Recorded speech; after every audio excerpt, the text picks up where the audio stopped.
Hello, I'm Ed Martin. And I'm Mindy Mazur. Join us this week for a special post-election edition of Midwest Talking Points.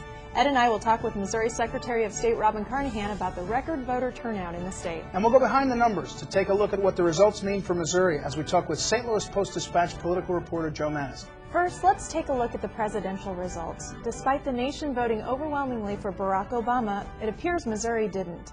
Instead, Missouri voted with John McCain with a razor-thin margin of about 5,800 votes out of a record 2.9 million votes cast statewide.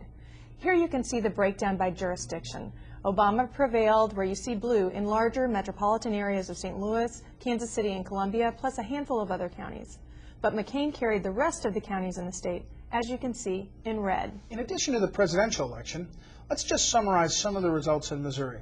First, we have to admit that Democrats swept all of the statewide offices, with the notable exception of lieutenant governor, where incumbent Peter Kinder held on to the office for Republicans. Second, bucking that statewide Democratic trend that favored the Democrats, were state Senate races, where the Republicans picked up 3 seats, including by the narrowest of margins the Senate race we featured on our last show, Senate District 1, between Republican Jim Lemke and Democrat Joan Barry. Not so fast, Ed. That could be 3 seats, or it could be 2, because the first district race was so close that we anticipate a recount. In the State House, the Democrats netted 3 seats by winning 4 seats but losing 1. So when you look at the results from the State House to the White House, it's clear that there is no way to simply label Missouri red or blue. We're really more of a mosaic, and it's clear that lots of folks split their ballots between Democratic and Republican candidates this year. We'll talk more about all that in a bit. But first, when we return, we'll talk with Missouri Secretary of State Robin Carnahan about the elections process, voter turnout, and the nuts and bolts of overseeing the biggest election ever.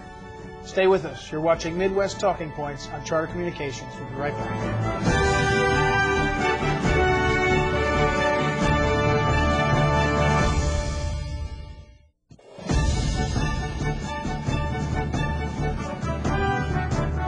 Welcome back. We're taking a closer look at the 2008 general election. So right now, let's show those statewide results where the Democrats took all but the lieutenant governor's office. Mindy, I don't think the outcome in the governor's race was a big surprise. I think most of us knew that based on the polling.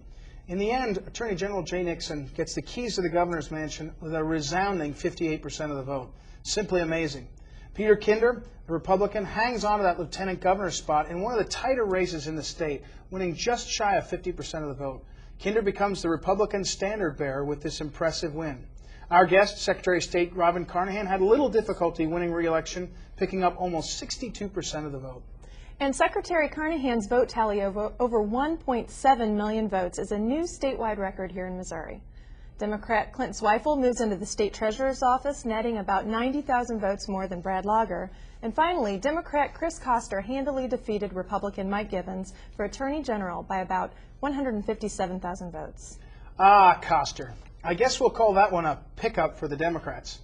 In state Senate races, Republicans did gain ground, picking up 3 seats, including the seat vacated by the aforementioned Democrat Koster. That seat, located across the state in the 31st Senatorial District, went to Republican David Pierce over Chris Benjamin. Benjamin, like Koster, switched parties to run as a Democrat. And what was a big win for the GOP, the 19th Senatorial District, went to Kurt Schaefer as the unseated Democrat incumbent Chuck Graham in a very close race. This surprised most of us. It hadn't come up on most people's radar screen, especially because Graham was in the Democratic leadership and had been a strong candidate. That race was certainly the upset of the night. And as we mentioned before, the first district race was extremely close, with Republican Jim Lemke holding a very slim lead over Joan Barry out of only 90,000 votes cast. Looks like we're headed toward the recount in that race. The 2 U.S. House races in Missouri that were deemed most competitive resulted in Republicans holding on to their seats. In Missouri's 6th Congressional District, incumbent Republican Sam Graves easily defeated Kay Barnes. And in the 9th District, Republican Blaine Luke DeMeyer claimed victory over Democrat Judy Baker by a smaller 2.5-point margin hold on the seat vacated by Kenny Hulshoff. At the end of the night, the political balance of Missouri's congressional seats remained the same: 5 Republicans and 4 Democrats. As we said earlier, that leaves Missouri not quite a red state, but not quite a blue state either. Reflections on the historical election from St. Louis Post-Dispatch reporter Joe Manis when we return with more on this post-election edition of Midwest Talking Points. We'll be right back.